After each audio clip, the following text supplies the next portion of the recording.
La Poste Burkina Faso vous donne l'heure sur Radio Burkina. Il est 19h au studio C de la RTB Radio. La Poste, vous facilitez la vie. Le journal parlé, c'est avec Sybille Richard Semporé. Bonsoir à vous. Issouf Sana, bonsoir.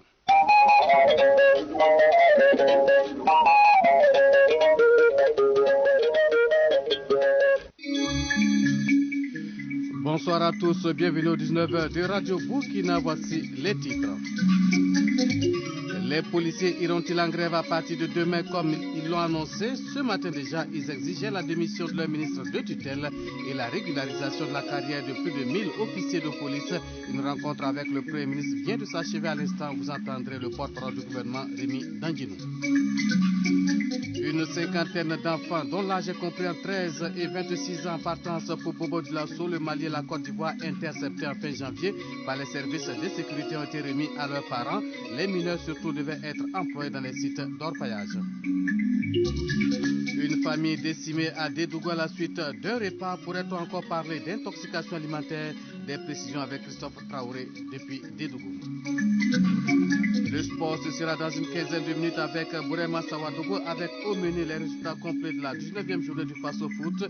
Et puis, comme tous les lundis, vous aurez la chronique politique avec Wendia Machil Kaboré. Il est question de l'organisation des élections présidentielles et législatives en 2020, surtout dans un contexte socio-sécuritaire très difficile. Voilà pour les titres. Bonsoir et merci de nous suivre. Encore une intoxication alimentaire au Burkina et cette fois-ci, c'est une famille de 6 personnes au secteur 3 de Dédougou qui a été victime hier. Toute la famille avait eu des malaises quelques instants après le repas de midi, des malaises qui ont entraîné la mort de 4 enfants et de leur mère dans la nuit d'hier.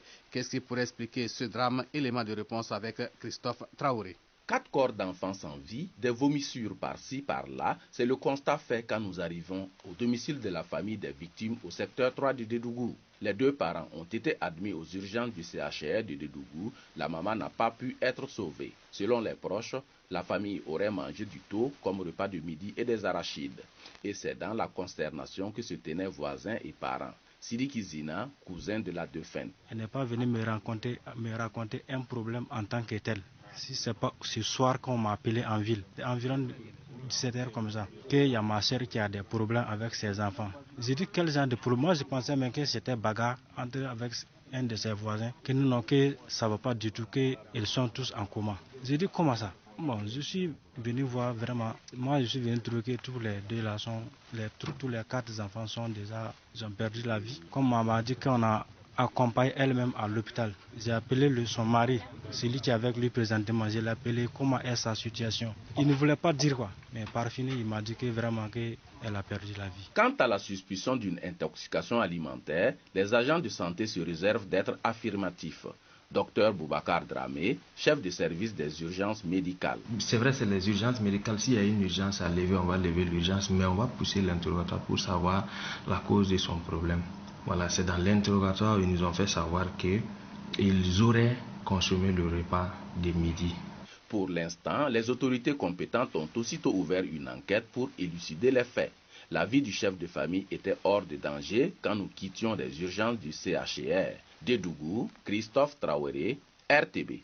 Nous vous le disions, les policiers réunis au sein de l'UNAPOL, l'Union Police Nationale, ont échangé cet après-midi avec le Premier ministre Christophe Dabiri.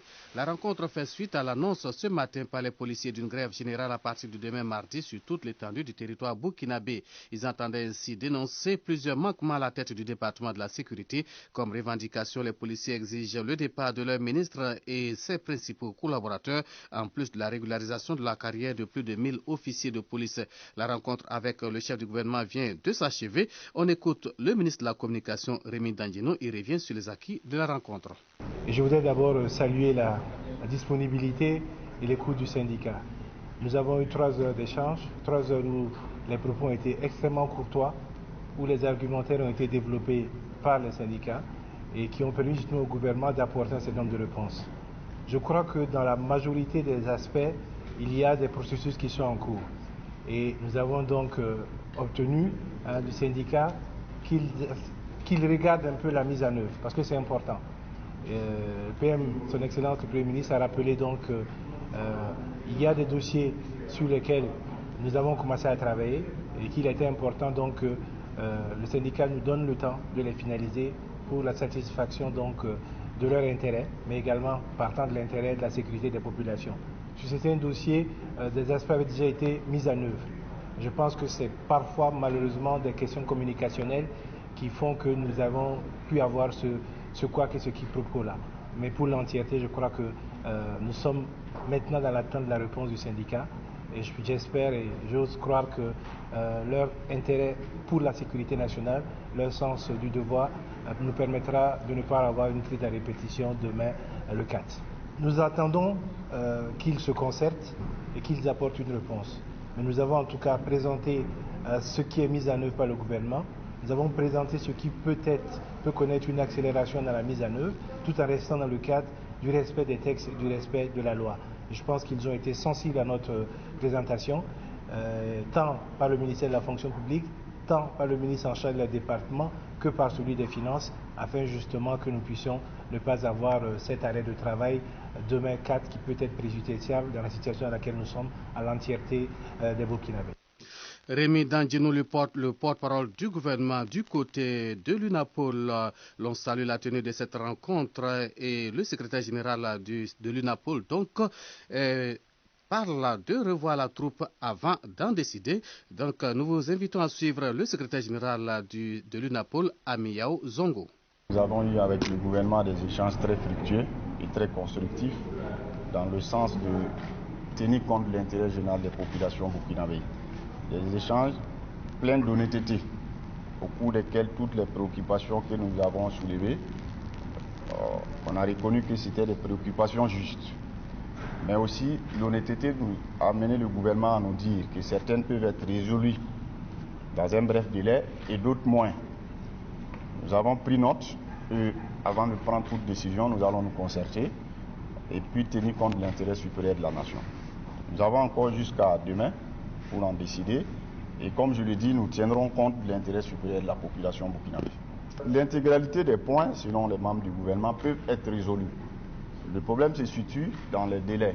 Certains peuvent être réglés plus rapidement que d'autres. Par exemple, la situation des officiers de police, vous le dites clairement, nécessite encore un peu d'ajustement pour pouvoir être intégralement réglé. C'est la même chose pour d'autres aspects.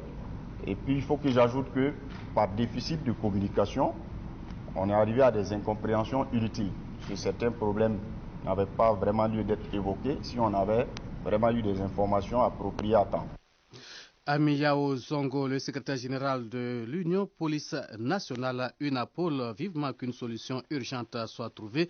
Et nous restons avec la police qui a mis les services de sécurité de Gonçé qui ont été interceptés les 28 et 30 janvier dernier. 52 enfants dont l'âge est compris entre 13 et 26 ans. Ces enfants proviennent de Zorgo, de Koupela et de Boulsa et avaient pour destination Bobo de Lasso, le Mali et la Côte d'Ivoire. Parmi ces jeunes et adolescents qui devaient être employés dans les sites d'orpaillage, on dénombre 38 enfants mineurs qui ont été rendus à leurs parents aujourd'hui même, suivant les précisions de Awa Sylvie Bilgo. Karim Kasporé figure parmi les 38 enfants qui espéraient trouver de meilleures conditions de vie hors de leur localité.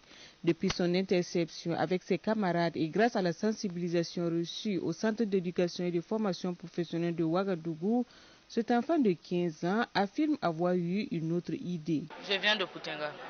Je partais à Ouagadougou chez mon papa pour travailler. On a dit que les enfants de Rwanda, ils prennent des drogues, des cocaïnes. Puis, c'est ça que je ne peux pas aller. Et si on parle là-bas, il y a des gens qui tuent les gens. Justement, dans ce contexte d'insécurité, les enfants représentent de véritables proies pour les enrôleurs. Pour le ministre en charge de l'action humanitaire, cela doit interpeller les parents sur la nécessité de redoubler de vigilance. Laurence Ilboudou. Nous sommes dans un contexte de défi sécuritaire et nous savons aussi que l'enrôlement des personnes candidats au terrorisme passe par l'enrôlement de ces enfants. Donc nous avons besoin que les parents prennent en charge leurs enfants chez eux jusqu'à l'âge de la maturité. Et même aujourd'hui, 18 ans, l'enfant n'est pas assez mature pour aller à l'extérieur. Donc d'où la nécessité de travailler à autonomiser les femmes dans leur milieu respectif et l'engagement des parents à accompagner les enfants dans l'âge adulte. Ces enfants, tous mineurs, proviennent de Zorgo, de Koupela et de Boulsa. Ils avaient pour destination Bobo-Dioulasso, le Mali et la Côte d'Ivoire et devaient être employés dans les sites d'orpaillage. RTB Bobo-Dioulasso, 89.8 FM. Le ministère des Ressources animales et halieutiques, à travers le projet régional d'appui au pastoralisme au Sahel Burkina, veut travailler à la réduction du chômage des jeunes par la promotion de l'entrepreneuriat. Plus de 110 jeunes vulnérables du Kénédougou ont bénéficié de kits d'installation à l'issue d'une formation au métier de leur choix. La cérémonie de remise de ces équipements a eu lieu hier dimanche à Bobo-Dioulasso, compte rendu Solange Bikaba. Au nombre de 118, ces bénéficiaires ont été équipés en fonction de leur formation, notamment en coiffure, maçonnerie, bâtiment et apiculture. Et naturellement, la joie était au rendez-vous. Baroissa, je suis à Sino, je fais du mécanique quoi. J'ai eu des caisses de clés. Nous sommes contents d'avoir les cadeaux. C'est Souma Obintou. Je viens de Norola. Je suis une couturière. J'ai eu des matériels de travail comme machine, fer, table pour pouvoir m'aider à bien travailler. Ça va changer ma vie positivement. Et la coordinatrice nationale du projet régional d'appui au pastoralisme au Sahel, Burkina Faso, Yvette Vokoma, n'attend pas mieux que cela. Notre souhait est qu'ils puissent être autonomes, qu'ils puissent eux aussi à leur tour employer des jeunes et que les jeunes sachent qu'on peut rester au village, être heureux et puis s'occuper de sa famille. Ces équipements d'une valeur de près de 19 millions de francs CFA devront permettre, selon le ministre des Ressources animales et halieutiques, à ces jeunes du Kénédougou de s'adapter aux crises pastorales que connaît le Burkina. Soumanogo Koutou. Ils ont la formation, ils ont la technicité, ils ont la compétence et ils ont les instruments qui leur permettent de s'établir et en tout cas d'être très résilients face à ces situations-là. Soumanogo Koutou a invité les maires de ces localités à rester à l'écoute de ces jeunes pasteurs pour favoriser leur employabilité et leur insertion socio-professionnelle. Solange Bikaba Bobo-Dioulasso, RTB. En bref, à présent, un incendie a ravagé le site d'or de Amibiri, commune de Midedbo, dans la province de Numbiel, dans le sud-ouest. C'est ce lundi, donc aux environs de 11 heures. Des boutiques, des hangars, des maisons d'habitation, des motos de toutes marques, des machines, de l'argent et tout estimé à plusieurs millions de francs CFA sont partis en fumée. Fort heureusement, on ne déplore aucune perte en vie humaine.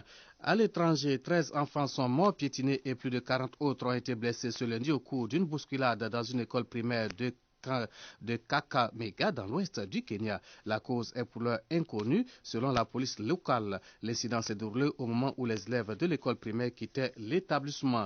La Cour constitutionnelle de Malawi a annulé aujourd'hui les résultats de la dernière présidentielle de mai 2019. Elle estime que le président sortant Peter Mutharika n'avait pas été dûment élu. Le juge donc de la Cour a ordonné l'organisation d'un nouveau scrutin présidentiel. Les États-Unis ont demandé une réunion à huis clos du Conseil de sécurité de l'ONU jeudi prochain pour une présentation par le gendre et conseiller de Donald Trump, Jared Kushner, du plan de paix américain pour le Proche-Orient. La rencontre vise pour Washington à exposer ce plan américain dévoilé la semaine dernière et à entendre les positions des 14 autres États membres du Conseil, ont précisé des sources diplomatiques. Des combats ont opposé ce lundi soldats turcs et syriens dans le nord-ouest de la Syrie, ce qui est considéré comme l'une des plus graves confrontations entre les deux camps dans le pays en guerre et a fait plus de 20 morts. Cette escalade d'une violence inédite a fait monter la tension entre la Turquie, qui soutient des groupes rebelles en Syrie, et la Russie, principal soutien du régime syrien de Bachar al-Assad dans sa guerre contre les insurgés et les djihadistes.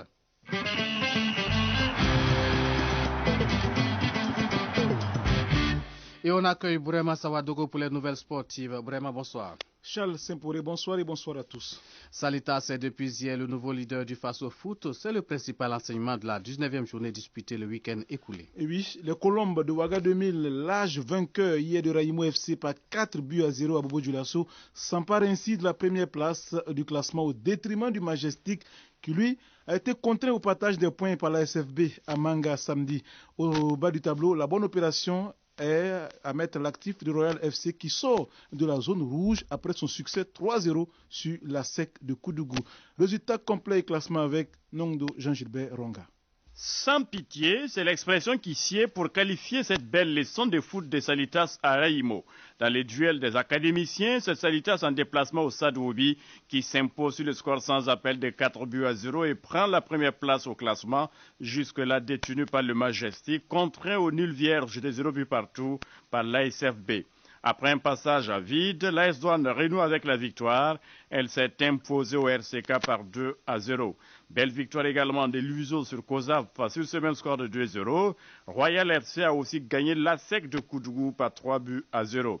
En manque de réussite depuis quelques journées, l'AS Sonabel et les Faux ont partagé la poire en deux. Score final 0 but partout.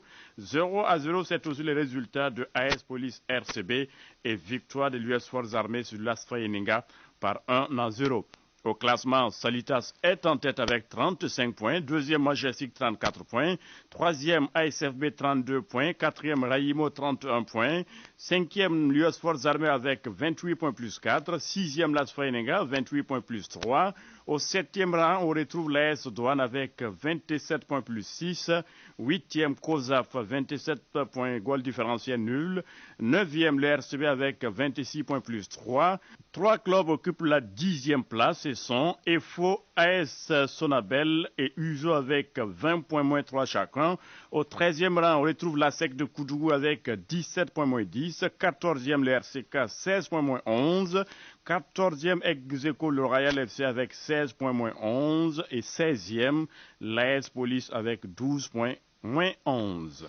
La semaine nationale du sport pour tous et des loisirs au Burkina s'est achevée le week-end écoulé, une initiative portée par le ministère en charge des sports. Et une semaine durant, du sport, des jeux de société, de l'animation musicale, une rue marchande, une campagne de dépistage de diabète, des conférences publiques et bien d'autres activités ont animé l'avenue Kwame Nkrumah de Ouagadougou. C'était d'ailleurs l'un des objectifs, selon les organisateurs, de redonner vie à cette rue meurtrie par les attaques terroristes de 2016 et 2017. Outre Ouagadougou, dans toutes les autres régions, chef-lieu de région, les populations ont eu droit à des activités physiques et de loisirs. Question de les inciter à la pratique sportive bénéfique pour la santé. Paris réussi pour les initiateurs. Le ministre des Sports et des Loisirs s'en réjouit. Daouda Azoupio au micro d'Émile Kaboré. Tous ceux qui ont visité le Burkina Faso connaissent Kwame Nkrumah. C'est là-bas qu'ils s'asseyent, prendre un café, boire quelque chose lorsqu'ils descendent de l'avion. C'est encore là-bas qu'ils s'asseyent avant de prendre l'avion. Et c'est là où justement nous, Burkinabés, nous passons une grande partie de notre soirée parce que cette avenue est bien animée. Malheureusement, depuis le 15 janvier 2016, les terroristes ont attaqué sur cette avenue. Et depuis lors, la psychose est née. Les Burkinabés fréquentent de moins en moins Kwame Nkrumah et Kwame Nkrumah est en train de mourir à petit feu. En tant que ministère des Loisirs, c'est également notre mission de faire de telle sorte que les loisirs puissent ramener la fréquentation sur Kwame Nkrumah. C'est pour cela que ces activités ont été organisées et pendant toute la semaine, vous l'avez constaté, des activités multiples et multiformes ont été organisées et toutes ont connu un franc succès. De la marche sportive, soirée culturelle ou encore aux ateliers de sport sur Kwame Nkrumah, des conférences qui ont été organisées, du vélo, pouvant tirer grandement satisfait. Et je voudrais au nom de leurs excellences, monsieur le président du FASO, qui est patron donc de cette semaine, de son excellence Bala Sakandé, président de l'Assemblée nationale qui est parrain, adressé à l'ensemble des Burkinabés. Partout où ils sont, la gratitude pour avoir adhéré. Dernier élément de ce journal, le Burkina Faso compte organiser des élections présidentielles et législatives en 2020 dans un contexte socio-sécuritaire très difficile, un défi à relever selon notre chroniqueur politique Wendiamachil Kaboré. 2019 aura été l'année la plus meurtrière pour le Burkina Faso en termes d'attaques terroristes, 428 morts. Et le temps est déjà donné pour 2020. Avec la recrudescence des attaques ces temps-ci, l'on comprend que 2020 ne sera pas de tout repos en matière de sécurité. C'est d'ailleurs l'année de toutes les frictions pour la zone ouest africaine, surtout francophone. Une année électorale dans bien de pays. En Côte d'Ivoire, en Guinée-Conakry, au Togo, au Niger et au Burkina Faso, sur fond de tensions politico-socio-sécuritaires. Et c'est en ce moment précis que les États-Unis d'Amérique envisagent, selon certaines sources, de retirer leurs troupes de l'Afrique de l'Ouest. Et ce n'est pas fini. L'Allemagne, qui assurait une mission de surveillance à la MINUSMA, et la Grande-Bretagne ont décidé de lâcher la France au Mali. Elle qui faisait pourtant tout pour allier beaucoup de pays européens dans ce combat contre le terrorisme. Pour ce qui s'est dit, ces pays ne seraient pas d'accord avec la stratégie mise en place, avec une nouvelle opération annoncée pour contrer la menace grandissante. Et certains analystes trouvent qu'ils ne veulent plus être associés à un éventuel échec. Alors que la destination Burkina est déjà déconseillée par certains à leurs ressortissants, de quoi sera fait l'année 2020? La réponse, nous l'avons tous. Elle sera ce que les Burkinabés voudront qu'elle soit. Le pays des hommes intègres a pris une décision. Pas de sous-traitance quant à la défense du territoire national. Et sur le front, les forces de défense et de sécurité montent en puissance. Une chose vraiment salutaire. Il reste la collaboration parfaite des populations pour barrer la voie à ce fléau. L'on ne nous enseignera plus que nul n'est épargné. C'est ensemble que l'on peut déplacer des montagnes, conseille la maxime. La chronique politique de Wendy Amachil Kabore, c'est ainsi que se referme cette session d'actualité réalisée par Youssouf Kabdaogo et mise en onde par Adama Saint-Bonnet. Merci donc pour l'écoute. Excellente soirée à toutes et à tous.